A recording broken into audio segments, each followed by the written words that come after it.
Hello. So today's question is, it's the season of giving. What advice would I give?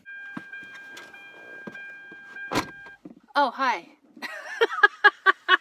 Hey everyone, it's Sean S. Porter with ADVENTUBE day number 7. I guess my advice would be don't sweat the small stuff.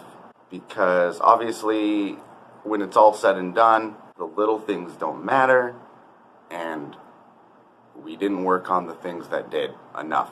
The way we live, the way cultures are passed down, the way organizations are built, the way we run our governments and our ways of living are all constructs of us interacting socially with each other.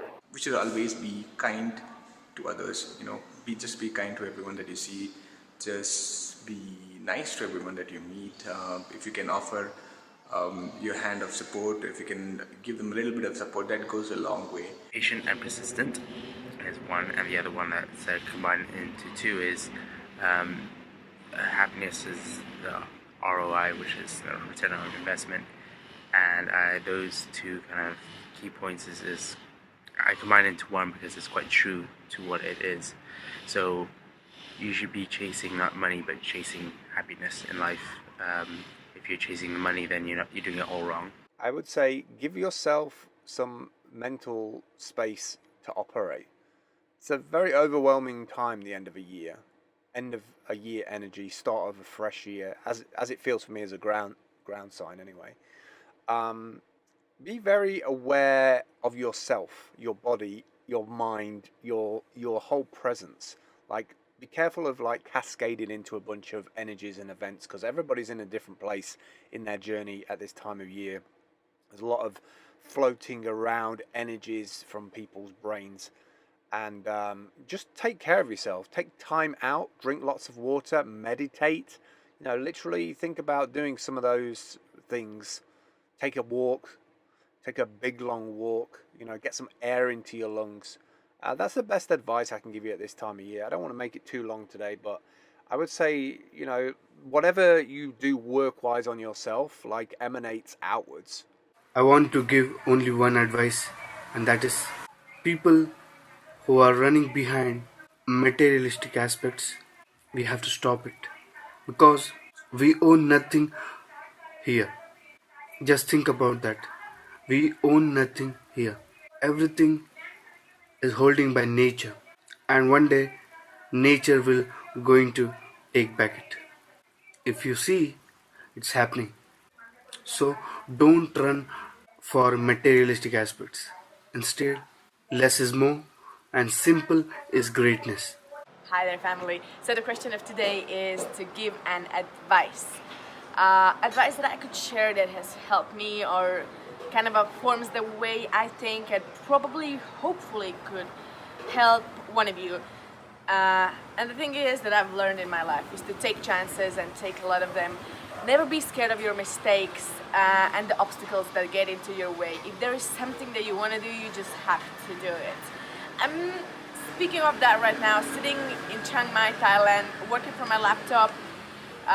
We did quit our job around 2 years ago, our usual 9-to-5 job, to change that for quite a minimalistic lifestyle and traveling the world while working online. We never know what the next day will bring. We never know if the gig will work out or we're gonna get paid from an event or whatever. But we live it by the day. We have accepted the risks, and we have taken up the challenges. And I mean, that's what everyone should do, because in the end, would you regret, how is the old saying, will you regret the chances not taken, or the adventures you had and the possibilities that you actually took from your life, And the last thing I want to say is, say how you feel, always. I'll do this in two parts, because obviously it's Christmas, so I want to give a bit of Christmas advice, and then I'll do my own personal thing. So the first part is obviously some people are more wealthy than others, I suppose. So me personally, I'm not I haven't got a lot of money. I'm not working, so I'm living off the state at the moment, which is it's frowned upon, you know, and it doesn't feel good when you're on it, but I really can't help it because I'm trying to recover from mental illness. But anyway, the point is that if, you know, it doesn't matter if you haven't got much money, you know, sometimes just making a present is just as meaningful to someone as if you were to buy it. Probably actually would mean more. But yeah, if you don't have much money, then of course it doesn't matter. Even if you just give someone you love or a friend just a card, you know, even if you just make a card, you know, it's the thought that counts. Still today, I think it's getting better, but still today, I think there's still a lot of pressure where, you know, I know a lot of people who spend so much money on their family, and I'm like, as much as I get it, I was brought up to kind of be, I don't know, try to treat money with a bit more, I don't know what the word is, but just to try, you know, take care of it, not, you know, go crazy, because people get into debt at Christmas. It's crazy. I'm such a professional vlogger, dude. My advice would be to find out what makes you the best version of yourself. Is that a specific environment that you would like to live in? Is there a certain type of people that you should surround yourself with? Like what are the optimal conditions for you to be your best self? If you can find out what that is and start making changes in your life to get toward it, I feel like everything unlocks from there. I'm like a delicate little flower, and like high traffic, high noise, urban life is not what does it for me.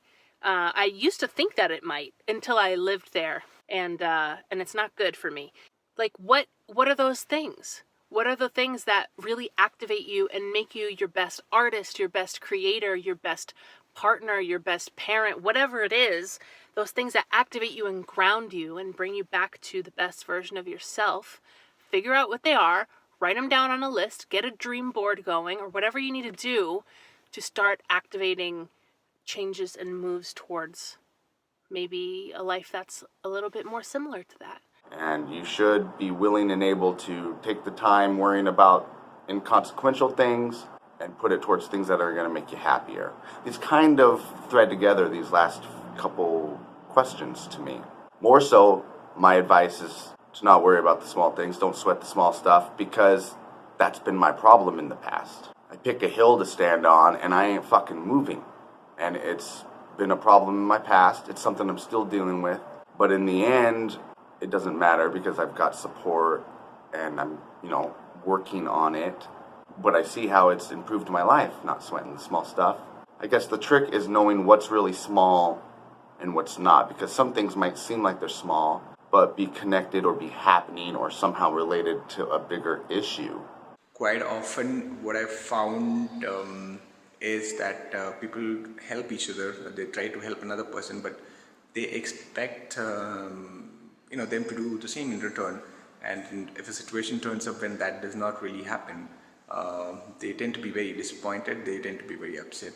So the best advice is when you offer help or when you offer support to somebody else, do so without expecting anything in return. Do so just because you want to help somebody else. Now, I'm not saying everybody go sell everything they own and live in the middle of the woods, but like, I'd kind of live for that. It's really painful to see where literally every day people living the rat race. They don't have time for their loved ones. Frustration, irritation, anger, competition, false competition, competition on the basis of materialistic aspects. He bought that, now I will going to buy this. If we understand nature, then for sure nature will going to take care of us. When people say you can do whatever you want, that is true. You can do whatever you want. You can change who you are. You can choose to be something different. You can live your life the way that you want to live and the way that you feel comfortable. The money will come afterwards if you're happy at what you're doing and you're doing it and succeeding. Because if you're happy at what you're doing, you actually know what you're doing and you're kind of the best in that trade, and therefore money should follow up after that, because people, you know, can trust you.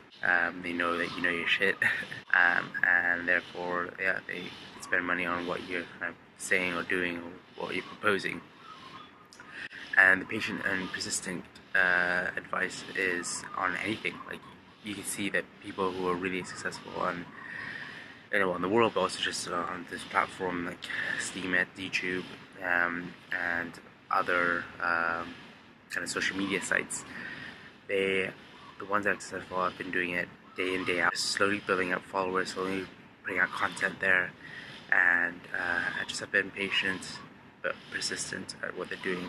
But even like this little space here, I've taken you guys to this park a couple times. This is like a decompression zone for me. When I do yoga, when I meditate, when I cook and do things with my hands, those bring me back to a place where I'm activated to do everything else. So yeah, find the things that activate you. I'm not saying like a hobby. I'm saying what's the environment. But like cleaning my house, I don't worry about cleaning my fucking house anymore. I don't really know if I can give this as advice because I struggle with this myself. So I'm giving advice that I struggle to do, but I still think it's good advice. And it's to, in situations with anyone, when trust is broken, when someone betrays you or tells you, you know, something and then you find out it's not true. I mean, personally, I'm too forgiving. I always kind of give in and fall for people's, you know, like, oh, they won't do it again, or, you know, and I've had some serious betrayals in my life, and I always try to be strong, you know, not let people back in, and especially with mental health, it's really hard to kind of cut people out, and I think, Dalio, sorry if I haven't said your name properly, she said, that she had to cut someone out to make her life, you know, better because it wasn't good for her, and I really envy that and admire that, because that's something that I really struggle with. What's like your best little environment for your little sapling creative self to, you know what I mean, right? And I have done quite well. I've cut a lot of people out who were bad because of really bad lies, and the way I was treated was really bad. How long was this video? Oh shit, 3.5 minutes already. I'll quickly try and get this wrapped up. The advice I would want to give and also follow myself would be, if people do betray you or let you down, to, you know, only, it's hard to say how many chances you should give. I suppose it's really, if someone really betrays you once, that's enough. Or, you know, you could use the whole 3 strikes, you're out. But if you really feel like someone isn't going to change, it's best just to move on. I've done that with a lot of people, but the closest people to me, that's when it's difficult. And I'm trying to improve with that, but that would definitely be my bigger piece of advice.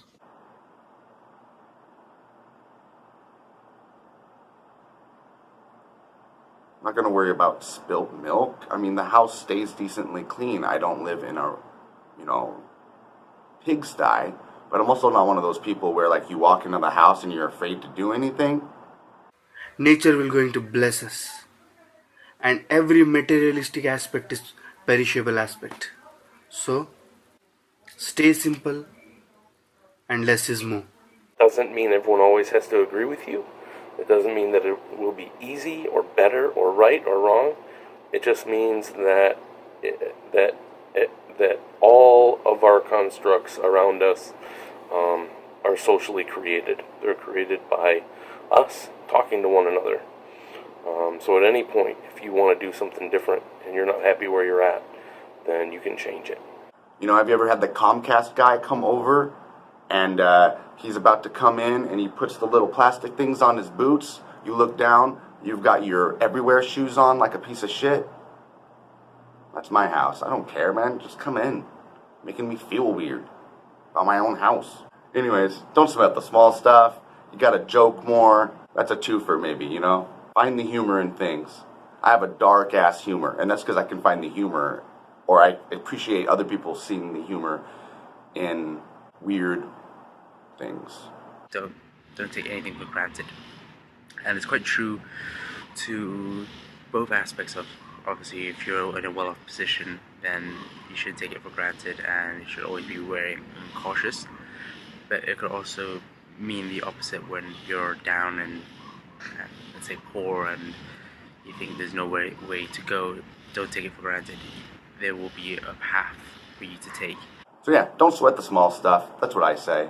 Another piece of advice, this goes a little bit against the first one of social constructionism, is don't leave a job until you have another one lined up. Now, a job is very different than what you want to do with your life, so take that as it is. And the last one is don't eat yellow snow. So yeah, that's my tip. Sorry it's long, so I'm going to end it now. Another great question, and I look forward to the next one. I'll see you tomorrow. Cheers. Thank you so much for watching this video. Spread love and spread kindness. Stay blessed. Drifting slowly into an empty space where I can go.